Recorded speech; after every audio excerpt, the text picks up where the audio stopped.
it the most here? What's the most views? How many times? 4 times? Is 4 times the most? That's a lot. That's like nearly 9 hours of your life. Avengers movie.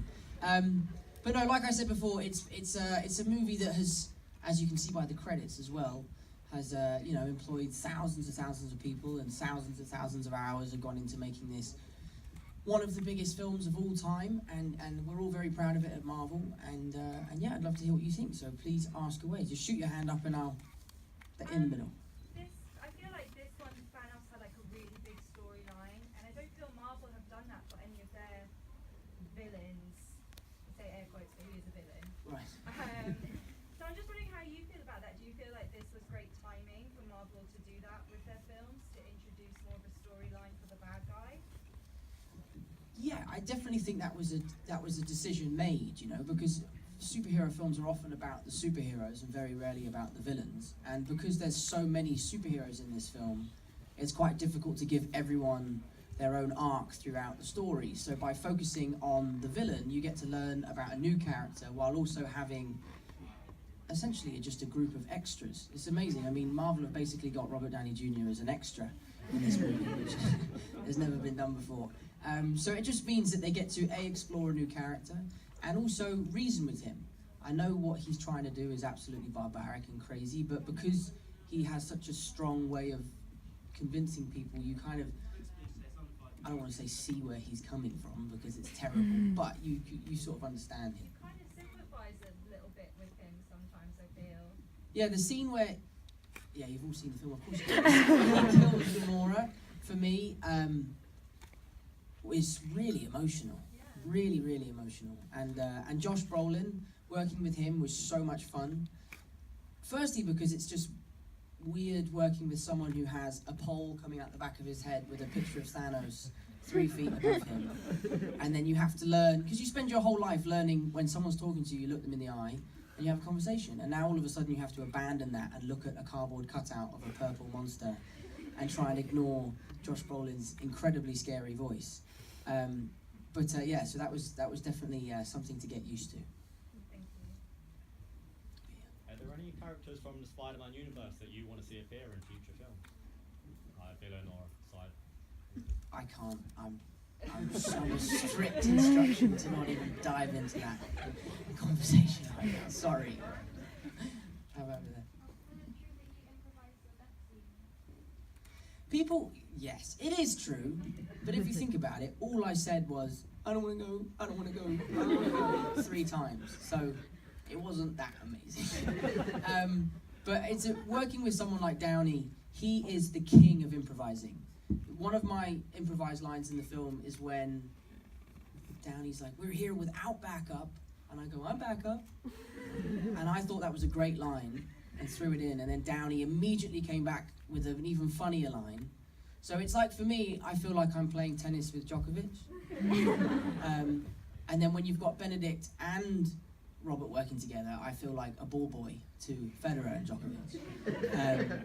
Yeah, no, it's a pretty special experience to see 2 people from very different backgrounds, very different careers, working on par with each other. But yeah, so improvising is a massive part of these films.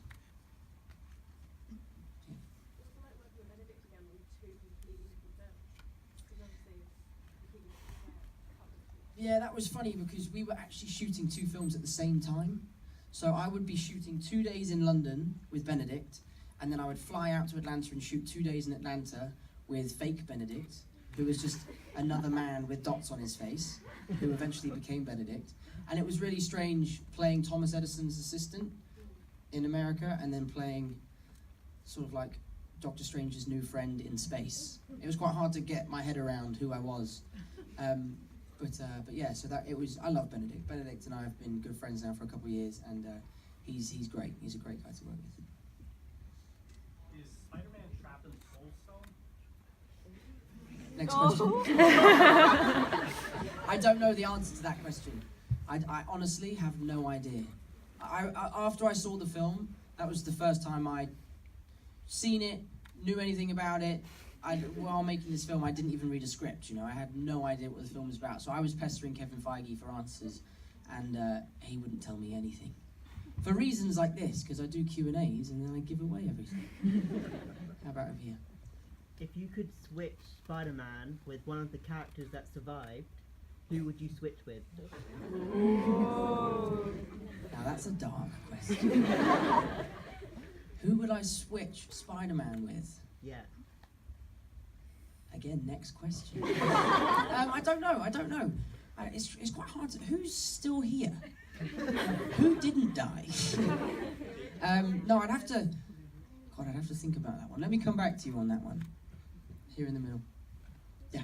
How much of Titan is actually real, and how much of it is just kind of like blue stuff that you're jumping around? No, we actually went to Titan. It's a great place. It was really nice time of year to go.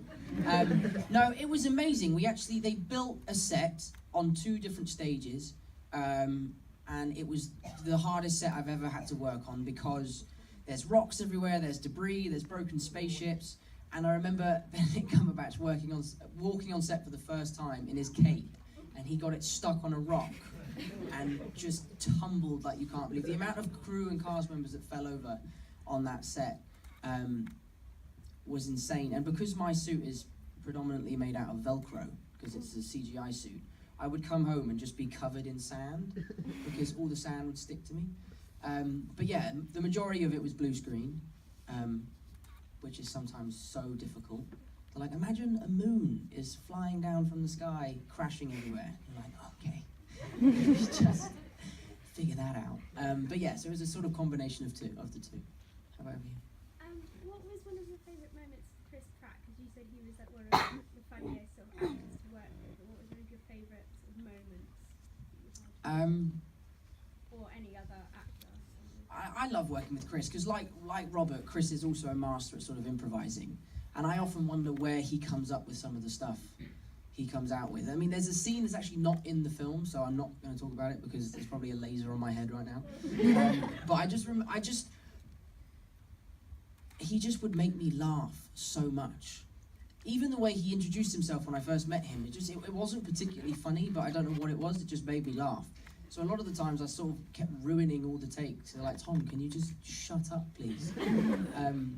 Yeah, no, I just found him so unbelievably funny. And he's also one of the nicest guys you could possibly meet. He's so nice and grounded and down to earth and just brings such a positive energy to such a crazy world, you know.